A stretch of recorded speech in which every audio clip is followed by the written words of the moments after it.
আসসালামু আলাইকুম। আজকে আমরা একটা গুরুত্বপূর্ণ বিষয় নিয়ে আলোচনা করতে এসেছি। সেই বিষয়টি হচ্ছে আম্মা আয়েশার সঙ্গে আল্লাহ রসুলের বিয়ে। যেমন আপনারা সবাই জানেন যে এই বিয়ে নিয়ে মানুষের মধ্যে নানান ধরনের মতবাদ আছে। আজ থেকে প্রায় ২-৩ বছর আগে থেকে আমাকে অনেকজনা রিকোয়েস্ট করেছিল যে এই বিষয়টাকে নিয়ে ভিডিও একটা রেকর্ড করাও। সেই সময় না করাবার বা এতদিন না করাবার রিজন হচ্ছে এটা যে আমি কোনো সময় এটাকে অতটা গুরুত্বপূর্ণ মনে করিনি যে এই বিষয়ে আমাকে ভিডিও রেকর্ড করাতে হবে।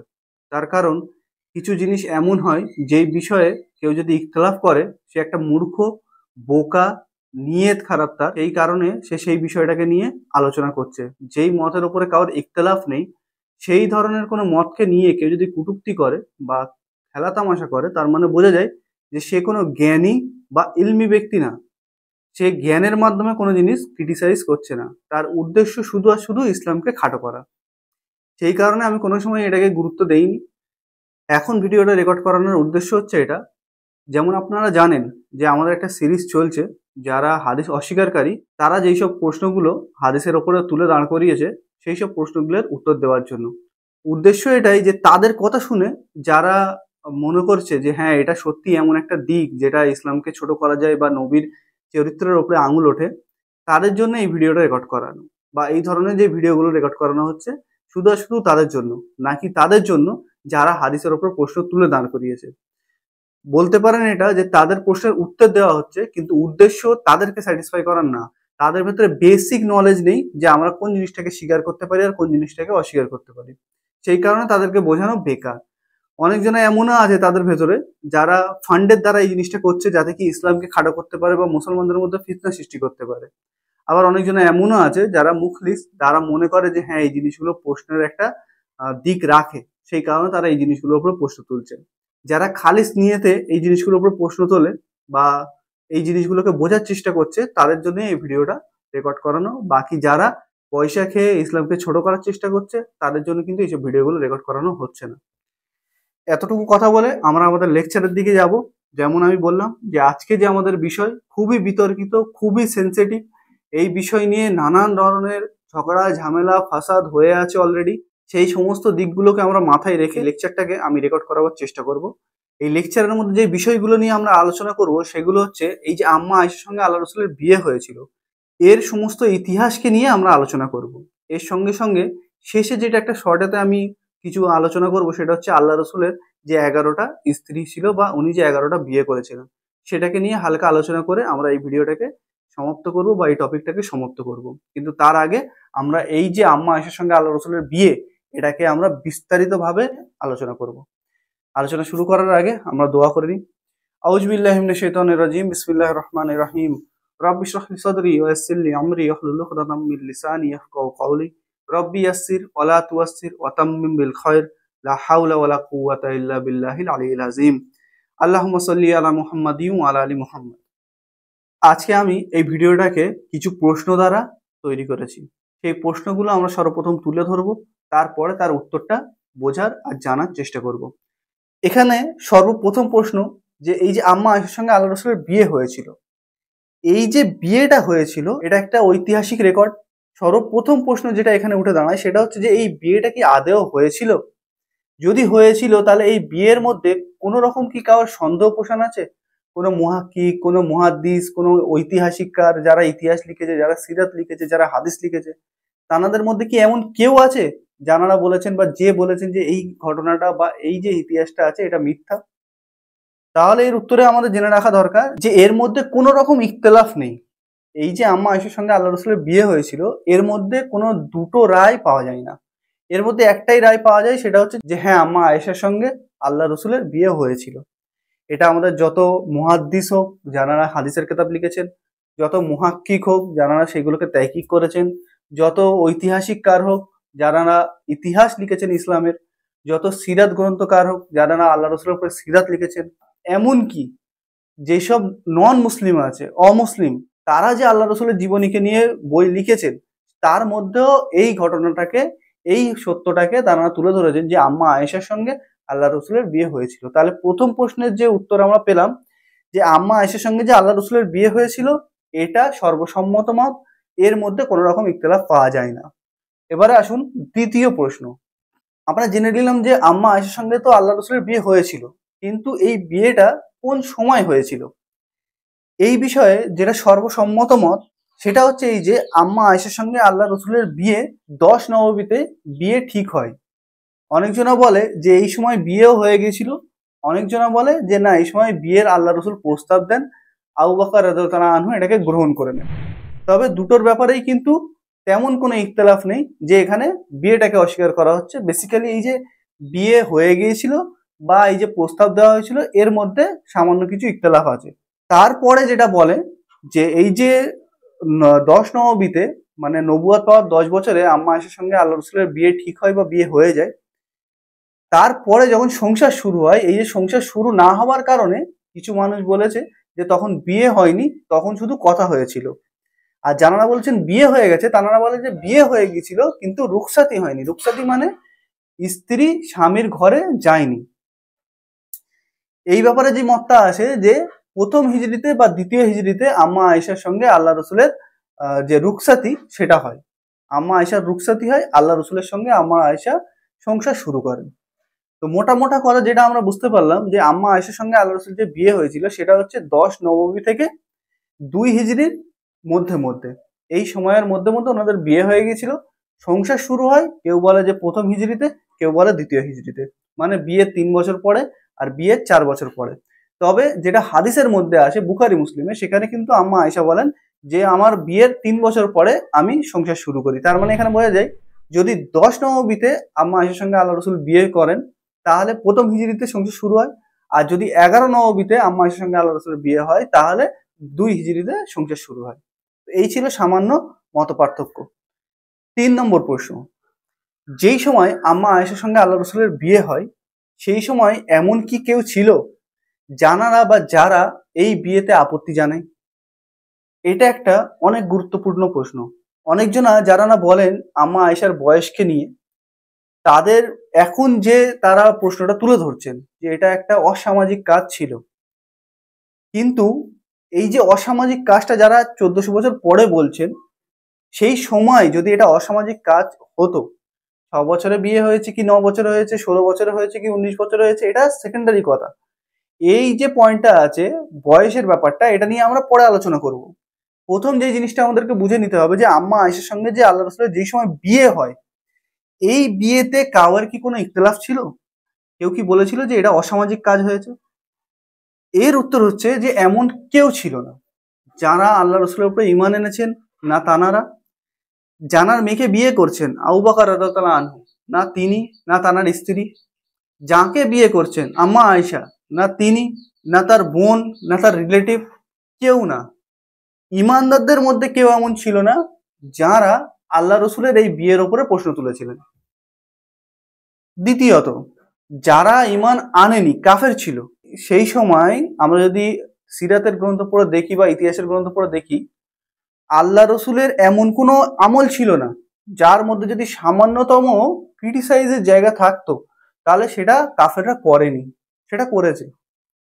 এমনকি আল্লাহ রসুলের যে এই দাওয়াত, ওহির দাওয়াত, কোনো সময় জান্নাত জাহান্নামকে নিয়ে মজা নিয়েছে, কোনো সময় জাদুঘর বলেছে, কোনো সময় কোরআনের ওপরে আঙুল তুলেছে, কোনো সময় কোনো রাজনৈতিক পদক্ষেপ আল্লাহ রসুল নিয়েছেন তার উপরে আঙুল তুলেছে। তো এমন কোনো সুযোগ ছিল না যেখানে আল্লাহ রসুলকে তারা ক্রিটিসাইজ করেনি বা আল্লাহ রসুলকে তারা মিথ্যাবাদী প্রমাণ করার জন্য চেষ্টা করেনি। তারপরেও ইতিহাসের মধ্যে, সিরাত গ্রন্থের মধ্যে, হাদিস গ্রন্থের মধ্যে কোনো একটা জায়গায়ও এই পয়েন্টটা পাওয়া যায় না যে কাফেররা সেই সময় আল্লাহ রসুলের এই বিয়েতে কোনো রকম কটূক্তি করেছিলেন। তার মানে এখান থেকে বোঝা যায় যে সেই সময় যে এই বিয়েটা হয়েছিল সেটা একটা সামাজিক বিয়ে ছিল, এমন সামাজিক বিয়ে ছিল যার বিরুদ্ধে কাফেরদেরও কোনো ইখতিলাফ ছিল না। এখান থেকে একটা জিনিস যেটা একদম স্পষ্ট হয়ে যায় যে আম্মা আয়েশার 9 বছরে বিয়ে হোক আর 19 বছরে, যেই সময়ে বিয়ে হোক, সেই সময়ে যখন বিয়ে হয়েছিল যেই পরিস্থিতিতে, সেটা কিন্তু এমন কোনো পরিস্থিতি ছিল না যেখানে একটা কাফেরও উঠে এসে এটা বলেছে যে এই কাজটা আল্লাহ রসুল ভুল করেছেন।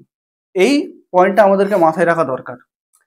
এবারে যে প্রশ্নটা উঠে আসছে সেটা হচ্ছে যে আম্মা আয়েশার বিয়ে হয়েছিল কত বছরে?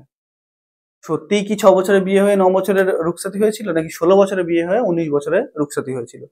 আচ্ছা, এই যে 9 আর 19-এর যে পার্থক্যটা উঠে দাঁড়িয়েছে, এটা কিন্তু খুব একটা পুরাতন তাইকিক না। মানে একদম শুরুতেই যে এটা নিয়ে ইখতিলাফ ছিল এরম না। এই ইখতিলাফটা আজ থেকে খুব বেশি হলে 150 থেকে 200 বছর আগে থেকে এটা শুরু হয়েছে। মানে এই যে আম্মা আয়েশার বয়সটা 9 ছিল না 19 ছিল, এটা নিয়ে তহকিক করে দুরকম রায় আজ থেকে 150 থেকে 200 বছর আগে বার হয়েছে মুসলমানদের মধ্যে।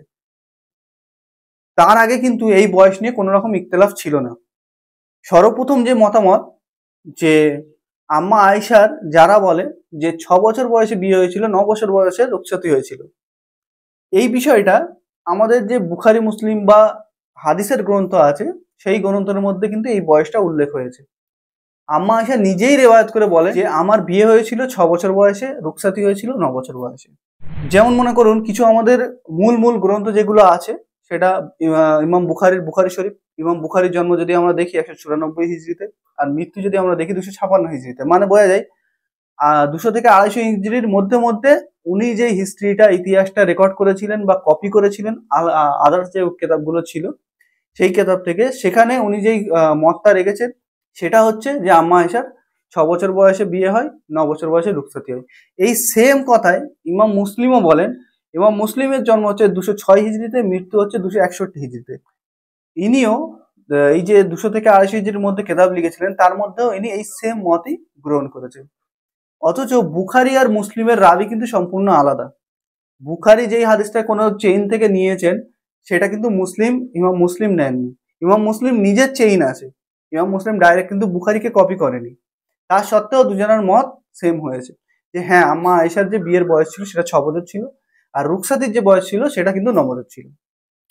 এরপরে এই যে 19 বছর বয়সের ব্যাপারটা আছে, এটা হচ্ছে দুটো ঐতিহাসিক গ্রন্থকার আছে, যেমন একজন হচ্ছেন ইবনে আসাকির আর একজন হচ্ছে ইবনে কাসির। এনারা ইতিহাসকে নিজেদের কেতাবের মধ্যে জমা করেছেন।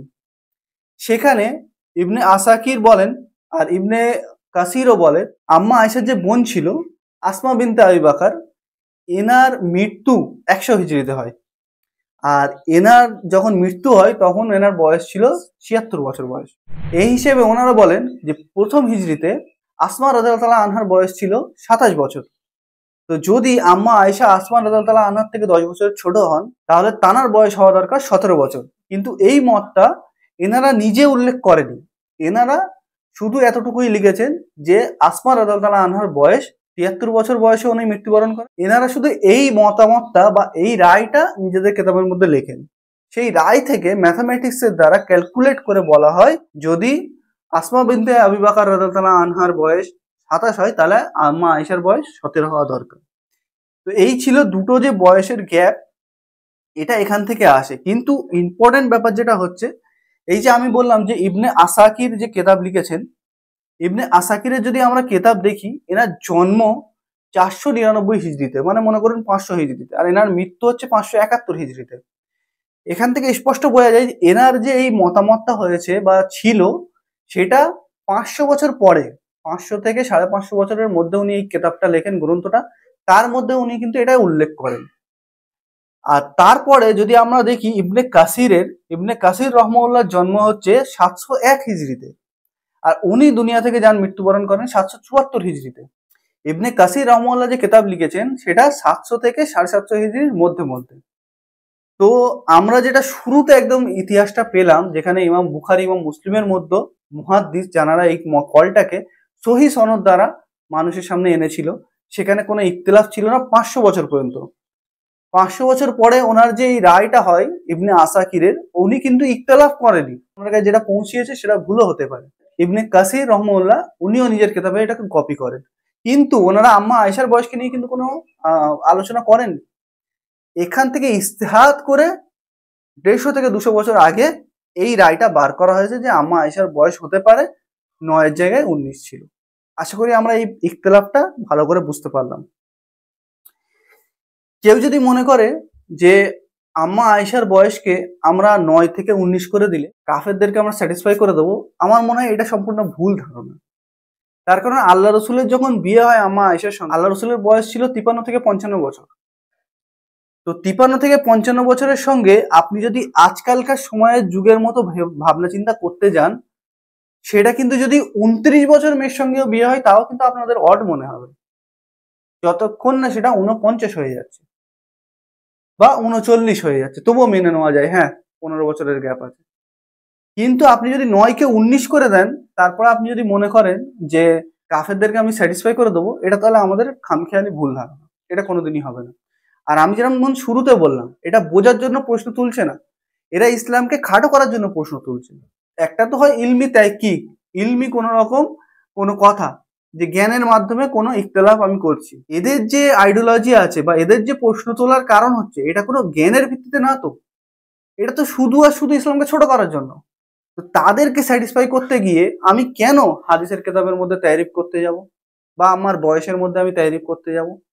দ্বিতীয়ত, এর আগের পয়েন্টটা আমি যেটা আলোচনা করলাম, আমি আপনাদের কি বলেছিলাম যে এটা খুব ইম্পর্টেন্ট পয়েন্ট, যে আম্মা আয়েশার সঙ্গে আল্লাহ রসুলের বিয়ে হলো, তার মধ্যে কেউ ইখতিলাফ করলো না কোনো রকম। এখান থেকে এটাও বোঝা যায় যে সেই সময় এই যে কমবার বেশি বয়সের যে বিয়েটা, এটা প্রচলিত ছিল, এটা একটা সামাজিক রীতিনীতি ছিল। এই ব্যাপারে ঐতিহাসিককাররা যেটা লেখেন, তারা বলেন যে শতম শতাব্দীর আরবে অল্প বয়সে বিয়ে একটি সাধারণ সামাজিক প্রথা ছিল। এটি কেবল ধনী বা যে সম্মানীয় কোনো ব্যক্তির পরিবারে সীমাবদ্ধ ছিল না। তানারা বলেন এটা সমাজে সম্পূর্ণভাবে বিস্তারিত ছিল, সবাই এটা করত। যে বড় লোক হলে, সম্মানিত ব্যক্তি হলে যে এরম করতো এমন না, এটা গরিব থেকে গরিব, নর্মাল থেকে নর্মাল মানুষরাও এই ধরনের বিয়ে করত। এই প্রথাটি মধ্যপ্রাচ্য, ইউরোপ এবং ভারতের মতো বিশ্বের অন্যান্য অঞ্চলেও প্রচলিত ছিল। ভারতে কিভাবে ছিল সেটা আমি ইনশাল্লাহ আগে গিয়ে আলোচনা করব। তারপর বলেন যে ঐতিহাসিক যে গবেষণা আছে, সেখান থেকে এটাই প্রুফ হয় যে সেই সময় সমাজে বিবাহ প্রথা, পারিবারিক কাঠামো এবং নারীদের ভূমিকা নিয়ে লিখিত বিভিন্ন গবেষণাপত্রে এর উল্লেখ রয়েছে, যে ওই সময় এই যে বিয়েটা নর্মাল ছিল। যেহেতু এটি সমাজের একটি প্রতিষ্ঠিত প্রথা ছিল, তাই এই বিয়েতে কোনো বিরোধিতা ওঠার কোনো কারণ ছিল না। সেই কারণেই আমরা দেখি যে কাফেররাও এই বিয়েতে কোনো রকম দ্বিমত পোষণ করেনি বা আল্লাহ রসুলের ক্যারেক্টারকে নিয়ে কিছু বলেনি।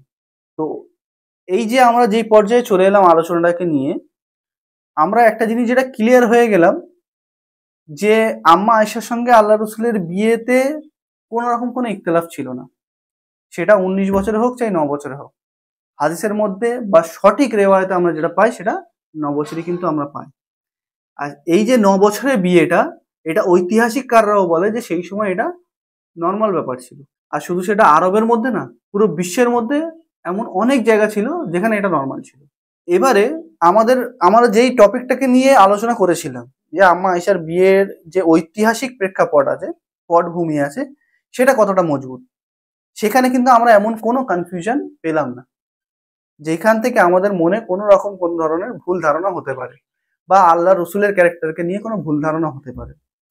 এমনকি এই যে পয়েন্টটা আমরা হাইলাইট করতে চলেছি, এখান থেকে আপনারা বুঝতে পারবেন যে আগের যে 1200-1300 বছর চলে গেছে আল্লাহ রসুলের নবুয়াতের, সেই 1200-1300 বছরের মধ্যে কেউ এই জিনিসটাকে নিয়ে আলোচনা করেনি, ইখতিলাফ করেনি। অথচ বুখারী শরীফ তো লেখা হয়েছে মনে করুন 250 হিজরিতে, 200 হিজরির পরেই লেখা হয়ে গেছে।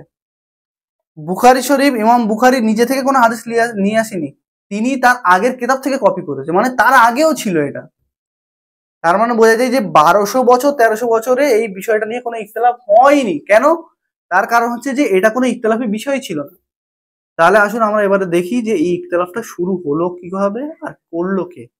প্রশ্ন নম্বর তাহলে আমরা এসে গেলাম 5-এতে, যে এই ফিতনাটা বা এই প্রশ্নটা তুলেছিল কে।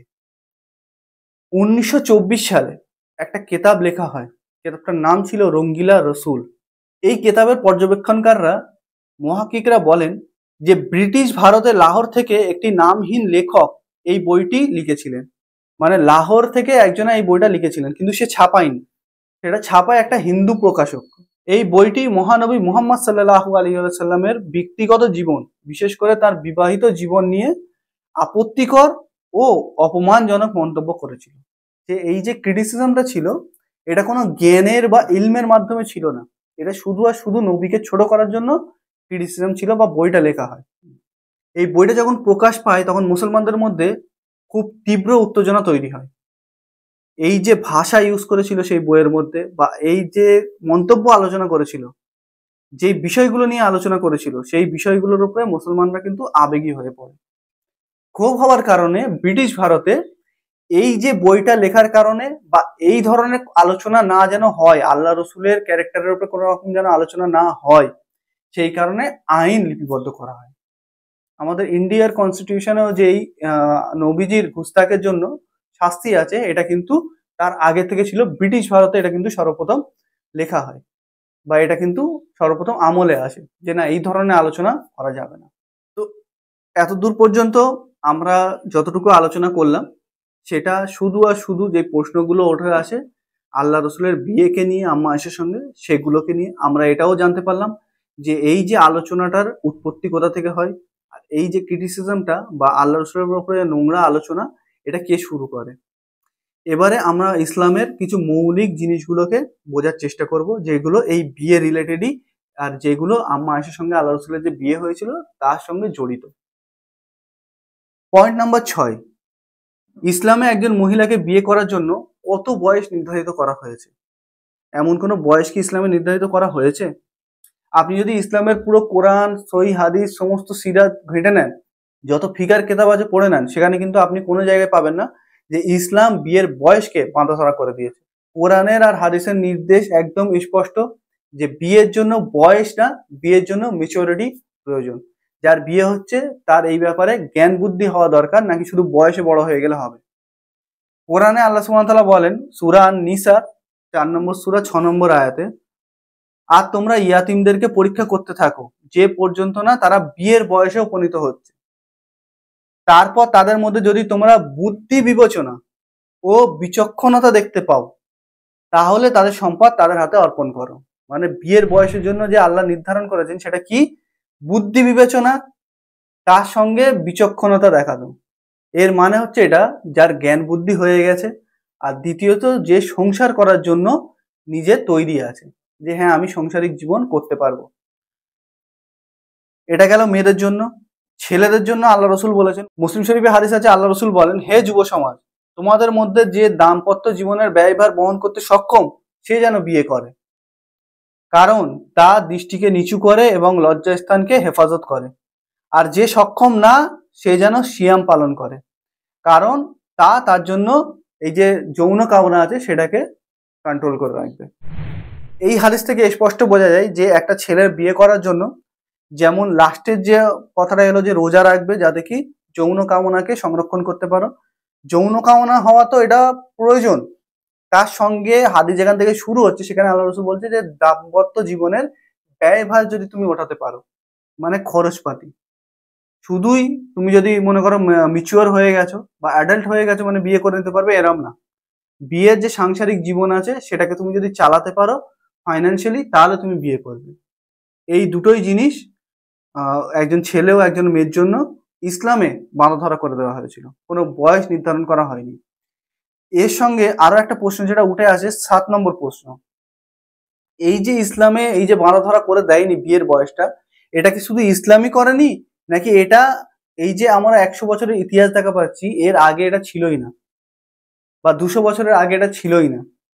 ইতিহাস থেকে জানা যায় প্রাচীনকালে এবং মধ্যযুগে প্রায় সব সমাজেই বিয়ের জন্য নির্দিষ্ট কোনো বয়স ছিল না। সেই সময় মূল ভিত্তি ছিল বিয়ের শারীরিক কন্ডিশন আর ফাইন্যান্সিয়াল কন্ডিশন ছেলের জন্য, মেয়ের জন্য শুধু শারীরিক কন্ডিশন। তাহলে আপনারা হয়তো ভাবছেন যে এই বিয়ের যে ব্যাপারটা বয়স নির্ধারণ করা, এটা হলো কবে থেকে? এটা হয়েছে আমাদের আধুনিক সময়ে।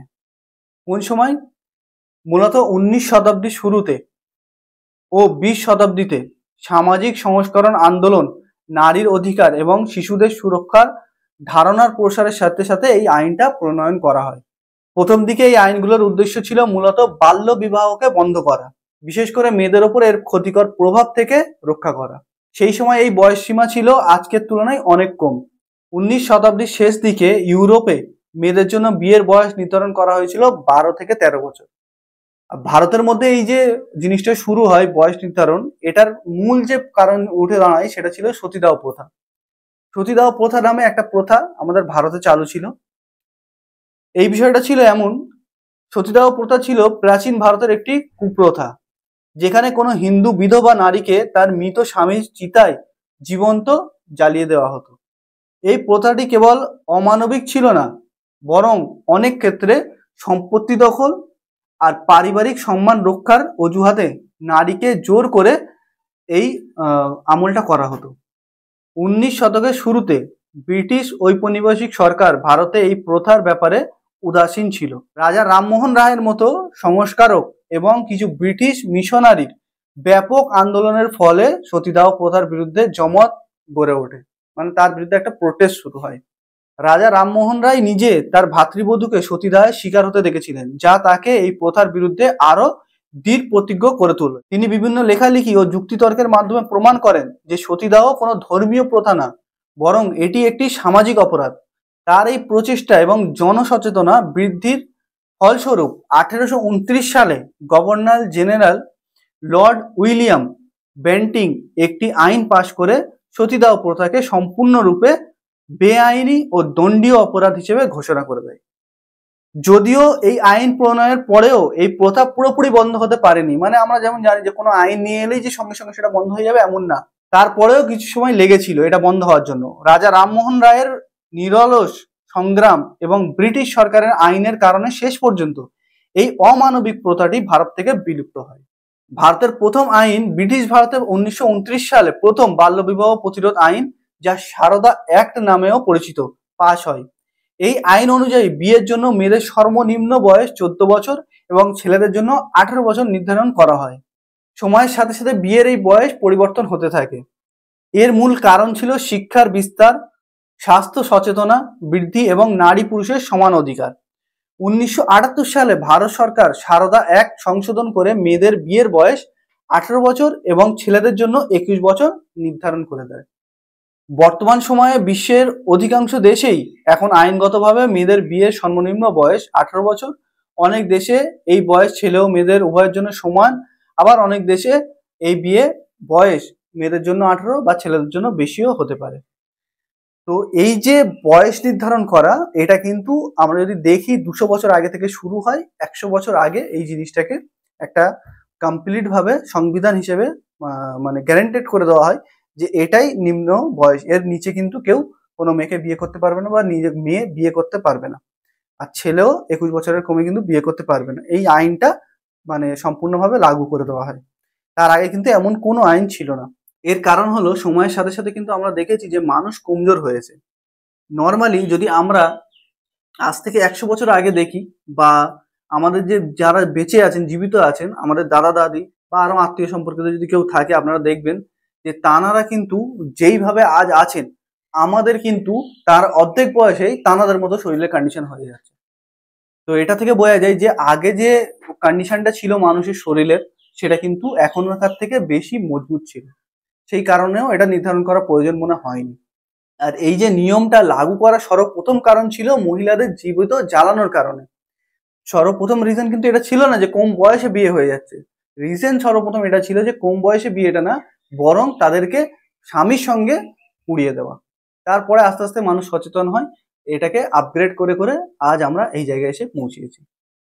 এবারে আমরা শেষে 8 নম্বর পয়েন্টে, যেটা আমি শুরুতে বলেছিলাম যে আল্লাহ রসুলের যে 11টা বিয়ে হয়েছিল সেটা নিয়ে আলোচনা করে নেব হালকাভাবে, একটু ছোটভাবে। সেটাই আমরা আলোচনা করতে চলেছি। এই আলোচনাটা এখানে এই কারণে প্রয়োজন যে আল্লাহ রসুল যা কিছু করেছেন সেই সমস্ত কাজগুলো কি মুসলমান উম্মার জন্য ফরজ বা সুন্নত? সুন্নত মানে হচ্ছে যে সেটাকে ফলো করার জন্য উৎসাহিত করা, নাকি আল্লাহ রসুল এমন অনেক কাজ করেছেন যেগুলো শুধু তানার জন্য ছিল? এই জিনিসটা আমাদের বোঝা খুবই প্রয়োজন, খুবই প্রয়োজন। এখানে আমরা অনেক মিসকনসেপশনের শিকার হয়েছি, অনেক ভুল ধারণা আমাদের মধ্যে পাওয়া যায় যে আল্লাহ রসুল যা করেছেন উম্মতের জন্য সুন্নত বা ফরজ। এমনটা না। আল্লাহ রসুলের কিছু পার্সোনাল লাইফও ছিল, আল্লাহ রসুল নবী হিসেবে তার কিছু এক্সট্রা বেনিফিটও ছিল, তারপরে কিছু এমন জিনিস ছিল যেগুলো উম্মতের জন্য ফলো করা জরুরি বা প্রয়োজনীয়। কোনো সময় মুসলিম উম্মা এটা বলেনি যে এই যে আম্মা আয়েশাকে আল্লাহ রসুল 9 বছরে বিয়ে করেছিলেন এটা উম্মতের জন্য ফরজ বা এটা একটা মানে উৎসাহিত আমল যে এটা করতে হবে। এটা আপনি পুরো মুসলিম উম্মার মধ্যে যাকে জিজ্ঞেস করে নেবেন সেটাই বলবে যে না, এটা কোনো উৎসাহিত আমল না। হ্যাঁ বলতে পারেন এটা জায়েজ, আল্লাহ রসুল করেছেন মানে জায়েজ, তার মানে এই না যে উম্মতকে উৎসাহিত করা হয়েছে এই ব্যাপারে। আপনি এই সময়ের আলেমদেরকে জিজ্ঞেস করে নেবেন যে আল্লাহ রসুল যে এই 9 বছরে আম্মা আয়েশাকে বিয়ে করেছিলেন এটা কি মুসলমান উম্মতের জন্য এখন করা খুব জরুরি বা খুব ভালো কাজ? তারা বলবেন না। তার কারণ আমি যেমন বললাম, মানুষের শরীরের গঠন আকৃতি পাল্টেছে, তাদের কমজোরি বেড়েছে, তাদের আগের মতো আর কন্ডিশনেই নেই। এই ব্যাপারটা যেহেতু খুবই গুরুত্বপূর্ণ, যে একটা মানুষ কিভাবে বিয়ে করবে, কাকে বিয়ে করবে, কোন বয়সে গিয়ে বিয়ে করবে, সেই কারণে এই বিয়ের ব্যাপারটাকে কিন্তু বিস্তারিতভাবে বলা হয়েছে আল্লাহ রসুলের সিরাতের মাধ্যমে। যেমন আমরা জানলাম যে আল্লাহ রসুল 9 বছর বয়সে আম্মা আয়েশাকে বিয়ে করেন। ঠিক এইভাবেই মা খাদিজাকে যখন বিয়ে করেন, তখন কিন্তু ইতিহাসের মধ্যে আসে আম্মা খাদিজার বয়স কিন্তু 40 ছিল আর আল্লাহ রসুলের 25। এছাড়া আরো একটি বিয়ে আল্লাহ রসুল করেন, সেটা হচ্ছে জয়নব রাদিয়াল্লাহু তাআলা আনহুকে। তিনি ছিলেন যায়েদ ইবনে হারসার স্ত্রী, আল্লাহ রসুল যে পালক পুত্র ছিল তার স্ত্রী। আল্লাহ রসুলকে তাকেও বিয়ে করতে বলা হয়। তার কারণ এই যে বিয়ের যে সম্পর্ক, যে কোনটা আমার জন্য হারাম আর কোনটা হালাল, এটা স্পষ্টভাবে আল্লাহ জানাতে চেয়েছিলেন। সূরা আযাবের মধ্যে আল্লাহ সুবহানাহু ওয়া তাআলা বলেন, স্মরণ করো আল্লাহ যাকে অনুগ্রহ করেছেন এবং তুমি যার প্রতি অনুগ্রহ করেছো। তুমি তাকে বলেছিলে তুমি তোমার স্ত্রীকে ত্যাগ করো না এবং আল্লাহকে ভয় করো। তুমি তোমার অন্তরে এমন বিষয় গোপন করছিলে যা আল্লাহ প্রকাশ করে দেবেন। তুমি লোক নিন্দার ভয় করছিলে, অথচ আল্লাহ অধিকতর হকদার যে তুমি তাকে ভয় করো। তারপর জেয়াদ যখন জয়নবের সাথে সম্পর্ক ছিন্ন করলো, তখন আমি তাকে তোমার সাথে বিবাহ বন্ধনে আবদ্ধ করলাম, যাতে মুমিনদের পার্শ্বপুত্ররা তাদের স্ত্রীর সাথে সম্পর্ক ছিন্ন করলে সেই সব স্ত্রীকে বিবাহ করার ব্যাপারে মুমিনদের কোনো অসুবিধা না থাকে। আল্লাহ নির্দেশ কার্যে পরিণতি হয়েই থাকে।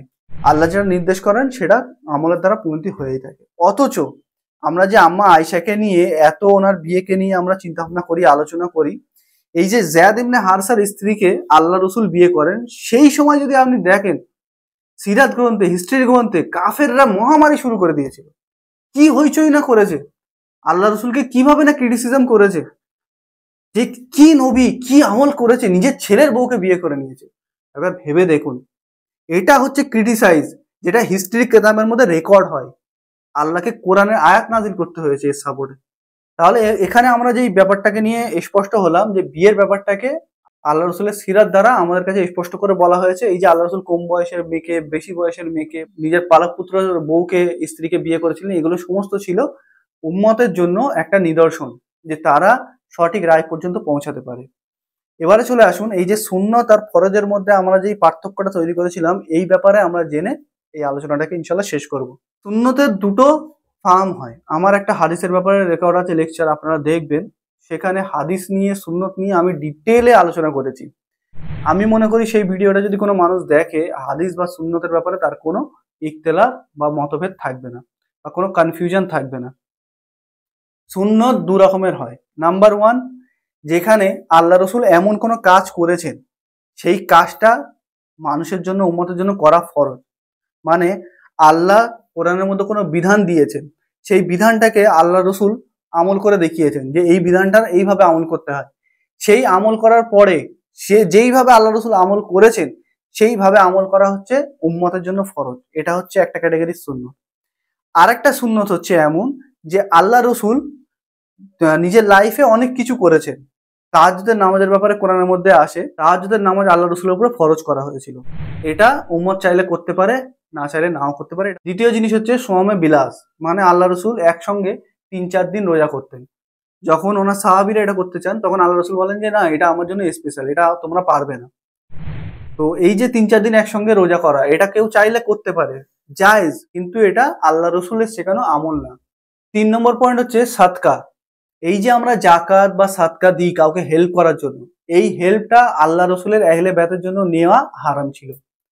এমনি তুমি নর্মাল আল্লাহ রসুলকে গিফট করতে পারতেন, বা টানার ফ্যামিলিকে আপনি গিফট করতে পারেন, কিন্তু সাদকা বা জাকাত বা ফেতরা, এই ধরনের যে জিনিসগুলো আছে, এগুলো কিন্তু আহলে বাইত যারা, তাদের উপরে কিন্তু হারাম সম্পূর্ণভাবে, তারা কিন্তু এগুলো নিতে পারবে না। 4 নম্বর পয়েন্ট হচ্ছে আল্লাহ রসুল 11টা বিয়ে করেছিলেন, কিন্তু উম্মতের জন্য 4টে বিয়েই জায়েজ করা হয়েছে। কেউ যদি চায় 4টে বিয়ে করতে পারে, কিন্তু আল্লাহ রসুল 11টা বিয়ে করেছিলেন। আল্লাহ সুবহানাহু ওয়া তাআলা কোরআনের মধ্যে বলেন, হে নবী, আপনার জন্য আপনার স্ত্রীগণকে হালাল করা হয়েছে, যাদেরকে আপনি মোহর প্রদান করেন, আর দাসীদেরকেও হালাল করা হয়েছে, যাদেরকে আল্লাহ আপনার কারায়াত করে দেন, এবং বিবাহের জন্য বৈধ করা হয়েছে আপনার চাচাতো ভাগ্নি, ফুফুতো ভাগ্নি, মামাতো ভাগ্নি, খালাতো ভাগ্নি, যারা আপনার সাথে হিজরত করেছে। কোনো মুমিন নারী যদি নিজেকে নবীর কাছে সমর্পণ করে, নবী তাকে বিয়ে করতে চাইলে সেও করতে পারে, সেটা তার জন্য হালাল। এটা বিশেষ করে আপনার জন্য, এটা আপনার অসুবিধাকে দূর করার কারণে। মুমিনগণের স্ত্রী ও দাসীদের ব্যাপারে যা নির্ধারিত করেছি আমার জানা আছে, আল্লাহ ক্ষমাশীল দয়ালু।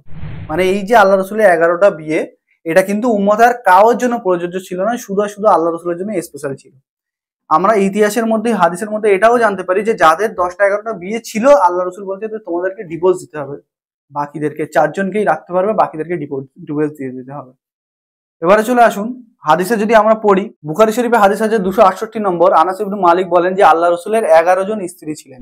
মুসলিম শরীফে হাদিস আছে, ইবনু আব্বাস রাদিয়াল্লাহু আনহু বলেন যে আল্লাহ রসুলের দুনিয়া থেকে যাওয়ার সময় 9 জন স্ত্রী কিন্তু তখনও বেঁচে ছিলেন, তার মধ্যে 2 জনা মারা যান। তো টোটাল হচ্ছে আল্লাহ রসুলের 11 জন স্ত্রী। তারা কারা কারা ছিলেন? নাম্বার 1 খাদিজা রাদিয়াল্লাহু আনহা আলাইহিস সালাম। নবুয়তের 15 বছর পূর্বে, মানে নবুয়ত পায় উনি 40 বছরের, 15 বছর আগে 25 বছর বয়সে উনি কিন্তু মা খাদিজাকে বিয়ে করেন। দ্বিতীয় সাউদা বিনতে জামা, এনাকে বিয়ে করেন নবুয়তের 10 বছরে। এই বিয়েটা খাদিজা রাদিয়াল্লাহু আনহার ইন্তেকালের পরে করেন। তৃতীয় আম্মা আয়েশা, 10ম নববীতে আম্মা আয়েশাকেও বিয়ে করে, কিন্তু এনার সঙ্গে সংসার সেই সময় শুরু হয়নি। আমি যেমন শুরুতে বলেছি, প্রথম হিজরিতে গিয়ে বা দ্বিতীয় হিজরিতে গিয়ে আম্মা আয়েশার সঙ্গে সংসার শুরু হয়। 4 নম্বরে হযরত হাফসা বিনতে উমর রাদিয়াল্লাহু আনহুর মেয়েকে বিয়ে করেন 3য় হিজরিতে। তার স্বামী বদরের যুদ্ধে শহীদ হয়, তারপরে আল্লাহ রসুল তানাকে বিয়ে করেন। 5 নম্বরে জয়নব বিনতু খুজাইমা, 4র্থ হিজরিতে আল্লাহ রসুল তাকে বিয়ে করেন। এনাকে একটা টাইটেল দেওয়া হয়েছিল যে উম্মুল মাসাকিন, মানে দরিদ্রদের মা। বিবাহের 2-3 বছর পরেই ইনি ইন্তেকাল করেন। 6 নম্বরে হচ্ছে উম্মে সালামা, 4র্থ হিজরিতে আল্লাহ রসুল তাকে বিয়ে করেন। তার স্বামী বদর ও উহুদ যুদ্ধে অংশগ্রহণ করেছিলেন, আর উহুদ যুদ্ধতে তিনি শহীদ হয়ে যান। 7 নম্বরে জয়নব বিনতে জাহাস রাদিয়াল্লাহু আনহা, এনাকে 5 হিজরিতে বিয়ে করে, যেটা আমরা সূরা আযাবে পড়ে এলাম যে যায়েদ ইবনে হারসা রাদিয়াল্লাহু আনহার স্ত্রী। 8 নম্বর হচ্ছে হযরত জুয়াইরিয়া বিনতে আল হারিস, এনাকেও 5ম হিজরিতে আল্লাহ রসুল বিয়ে করেন। ইনি যুদ্ধতে বন্দী হয়ে এসেছিলেন, তারপরে আল্লাহ রসুল তাকে আজাদ করে বিয়ে করেন। 9 নম্বরে হচ্ছে উম্মে হাবিবা, এনাকে 7 হিজরিতে বিয়ে করেন। তিনি আবাসিনিয়ায় হিজরত করেছিলেন, সেখানেই তার স্বামী ইন্তেকাল করেন। আবাসিনিয়ার বাদশা নাজ্জাসির মাধ্যমে আল্লাহ রসুল তাকে বিয়ে করেন। 10 নম্বরে হচ্ছে হযরত সাফিয়া বিনতে হুয়াইব, এনাকেও 7ম হিজরিতে বিয়ে করেন। তিনি খায়বার যুদ্ধে বন্দী ছিলেন এবং ইহুদি গোত্রপতির কন্যা ছিলেন। নবীজি তাকেও মুক্ত করে বিয়ে করেন। আর 11 নম্বর হচ্ছে হযরত মাইমুনা বিনতে আল হারিস, এনাকেও 7ম হিজরিতে বিয়ে করেন। এটা ছিল আল্লাহ রসুলের জীবনের শেষ বিবাহ। আল্লাহ রসুল যখন দুনিয়া থেকে যায়, তার আগেই 2 জনা ইন্তেকাল করেন, যেমন আমরা জানলাম খাদিজা বিনতে খুয়াইলিদ রাদিয়াল্লাহু তাআলা আনহু আলাইহিস সালাম, আর জাইনাব বিনতে খুজাইমা, ইনিও কিন্তু আল্লাহ রসুলের দুনিয়া থেকে যাওয়ার আগে ইন্তেকাল করেন। আল্লাহ রসুলের দুনিয়া থেকে যাওয়ার সময় তখন কিন্তু 9 জন স্ত্রী ওনার বেঁচে ছিল। তো এই ছিল এই সমস্ত বিষয়ে আলোচনা। আশা করি এই ভিডিওটা আপনাদের জন্য ইনফরমেটিভ হয়েছে। অনেক এমন জিনিস ছিল হয়তো আপনারা জানতেন না, সেটা জানা হয়েছে। নিশ্চয়ই আপনারা কমেন্টের মাধ্যমে কি জানা ছিল আর কি জানা ছিল না এটা আমাদের জানাবেন। আর আমাদের ভিডিওকে বেশি বেশি করে শেয়ার করবেন, যাতে এই যে জ্ঞানের কথা, কোনো জাজবাতি না, কোনো কিস্সা কাহানি না, কোনো গল্প না, এইগুলো মানুষের কাছে পৌঁছাতে পারে। আশা করি এরপরে যখন আম্মা আয়েশার বিয়েকে নিয়ে কোনো কটূক্তি কেউ করবে, আপনার কাছে সঠিক উত্তর থাকবে তাকে দেওয়ার জন্য। আল্লাহ আমাদেরকে সঠিক জিনিস জেনে তার উপরে আমল করার তৌফিক দান করুক। যদি এই লেকচারের মধ্যে আমি কিছু ভুল বলে থাকি, সেগুলো আল্লাহ মাফ করে দিক। এইভাবেই আমাদের কাছ থেকে আল্লাহ সুবহানাহু ওয়া তাআলা দিনের কাজ করিয়ে নিক। সুবহানাকা আল্লাহুম্মা বিহামদিকা আশহাদু আল্লা ইলাহা ইল্লা আনতা আস্তাগফিরুকা ওয়া আতুবু ইলাইক। ওয়া মা আলাইনা ইল্লাল বালাগুল মুবিন।